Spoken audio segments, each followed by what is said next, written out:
Ele é dedicado, estudioso e muito educado.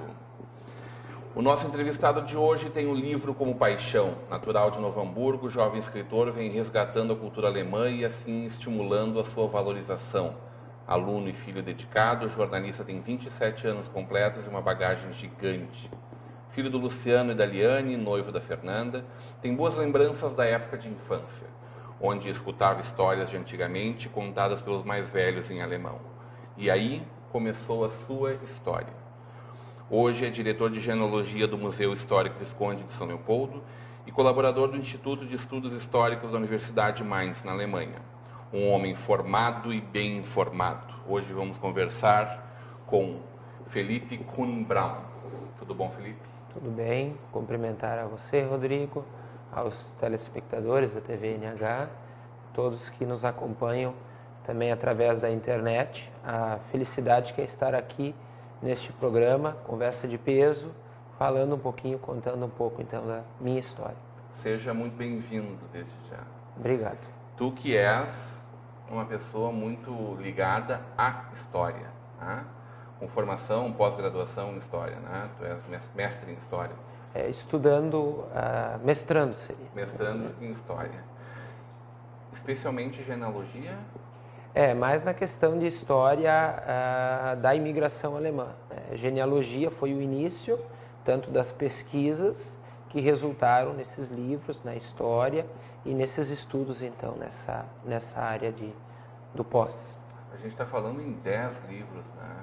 Já é um grande legado esse, né? Iniciei a publicar em 2010, então também fico muito feliz por ter hoje, em 4 anos, essas 10 obras e batalhando sempre para que a gente consiga, em mais 4, em mais 5, em mais 10 e por aí, mais livros publicados, mais histórias preservadas e compartilhadas através dessas obras. E tu me conta que essa é uma história construída a muitas mãos e mentes, né?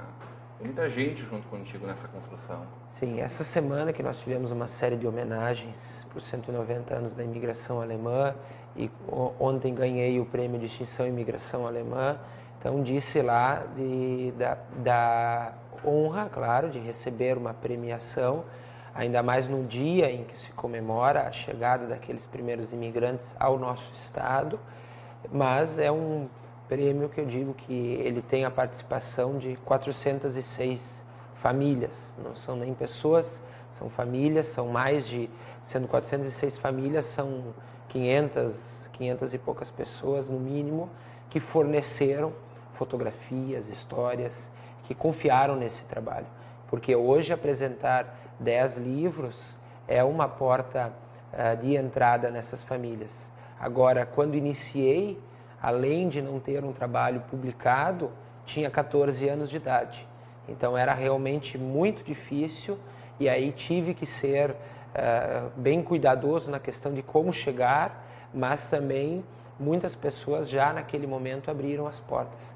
Então tem a contribuição de todas essas pessoas e um caminho hoje juntos, porque essas pessoas acompanham os lançamentos, prestigiam, estão juntas, muitas vezes participam nessas cerimônias. Deu para ver um pouco de cada grupo e alguns inclusive que foram em todas.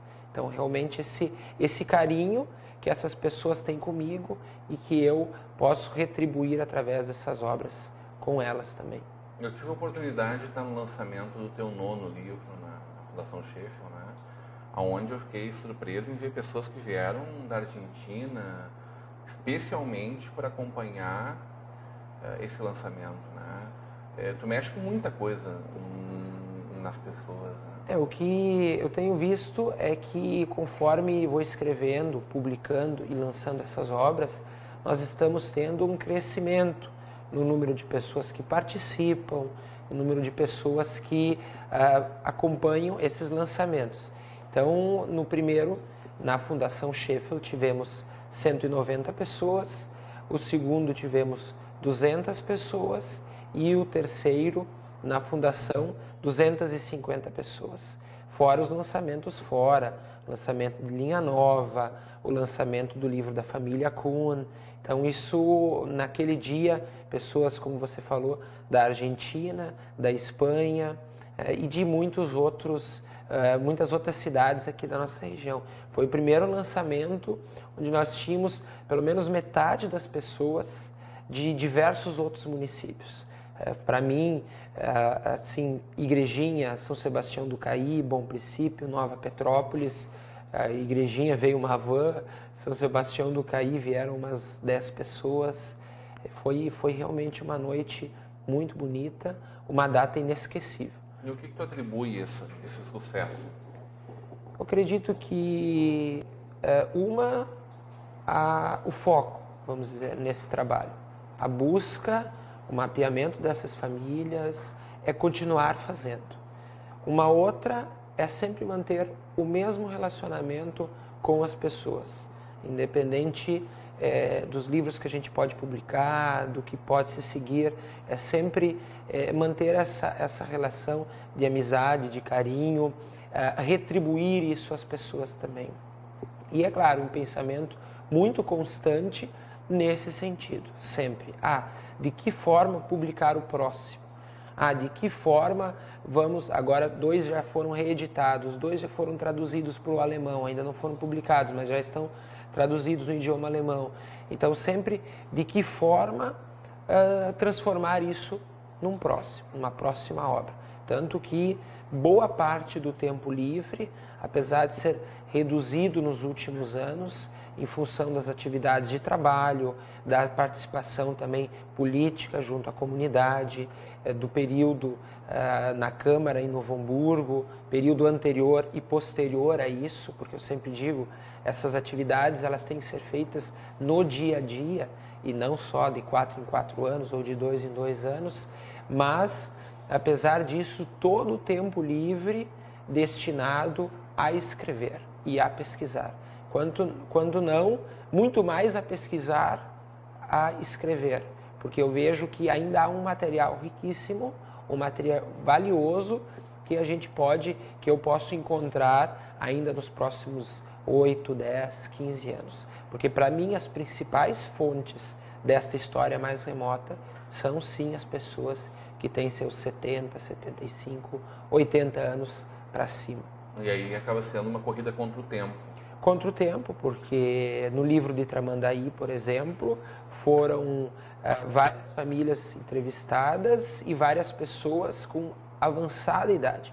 Pessoas que, inclusive, no ano do lançamento, nos últimos meses, faleceram 3 das pessoas que mais forneceram material. Uma com 98, uma com 101 e outra com 102 anos.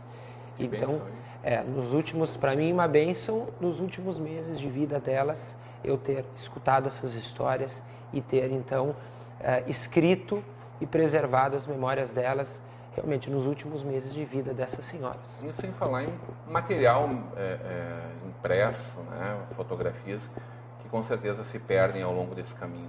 Né? O material hoje, eu continuo digitalizando. Hoje faço uma questão que facilita, eu levo o scanner no local, então a pessoa ela não precisa emprestar nenhuma das imagens, então ali eu digitalizo tanto material fotográfico quanto documental e, claro, busco sempre de que forma dá para compartilhar isso. Então, internet, os livros, participação em revistas e também um compartilhamento desse material com a comunidade acadêmica, com as pessoas que procuram. E aí a gente está falando num acervo de imagens gigante. De 27 mil fotografias antigas. Tem alguém que tem um acervo tão grande? Eu não conheço.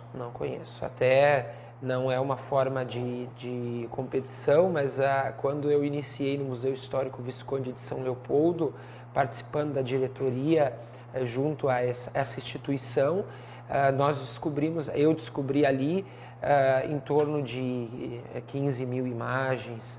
Então, certamente, o maior acervo é do Museu Histórico Visconde, o maior que eu conheço das instituições, mas o maior que as instituições e privado é o que eu procurei organizar, compilar todos esses anos. Eu tenho certeza que falar o alemão te ajudou muito. Sim, eu me criei ouvindo o idioma alemão, meus avós falavam, meus pais falam, então isso foi muito importante. Mas eu sempre escutava eles, mas eles não falavam diretamente comigo, então eu não sabia falar alemão.